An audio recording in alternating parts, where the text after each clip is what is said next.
Hi, everybody. This is Saad. This is probably a point that I've made in 73 trillion ways in the past, but let me see if an additional attempt at trying to explain this might get to some people's heads.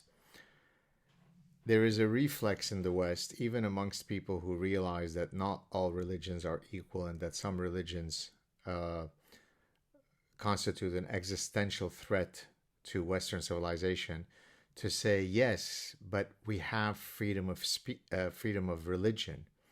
So it's as if you recognize that there are some religions that are absolutely set on conquering you and destroying every single shred of liberties and freedoms that you have, but yet you're somehow completely immobilized and impotent because the thought that there is this thing called freedom of religion in the United States, let's talk about the United States, simply doesn't allow you to then respond in the necessary manner to protect your civilization, to protect your heritage, to protect your culture, to protect your values, your history, your religion, your women, your children, your dogs, your food, your music.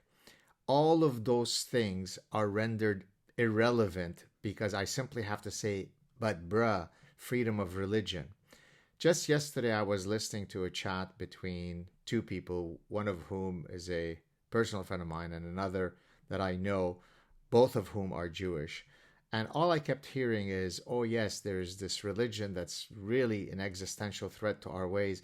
But, we also, we have to support liberalism and we have to support the idea that people have a right to, not all are bad. There are some that are lovely and just want to live in peace. That reflex is going to bring down the world. There is data, in incontrovertible data, much of which I've discussed in painstaking detail in the parasitic mind, that allows us to know whether a particular religion is consistent with all of the things that we hold dearest to us. And then based on that, you have to decide whether a deontological principle such as freedom of religion for all, no matter what, there is no but. So, for example, if tomorrow we create a new religion that says, kill anybody who is less than 5'5", kill anybody who doesn't have blue eyes, kill anybody who doesn't like the Beatles, people would say, are you insane? We can't allow such a religion to flourish. We can't be killing everyone who is under 5'5", although maybe it might apply well for people who like the Beatles because that's frankly just an affront to human decency.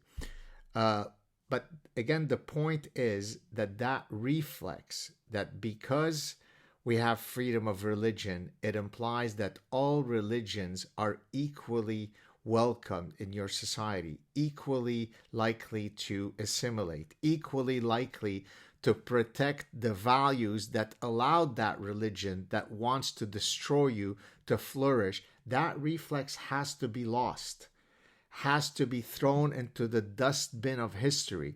If it isn't, I promise you, as I've been saying for 30 years, go back and watch my warnings. I get thousands of emails now, people saying, we should have listened to you 10 years ago, 15 years ago, 20 years ago, 25 years ago. These things take time, okay? It won't happen overnight, but you will close your eyes, you will wake up, and then you won't recognize the society that you're in. Wake up.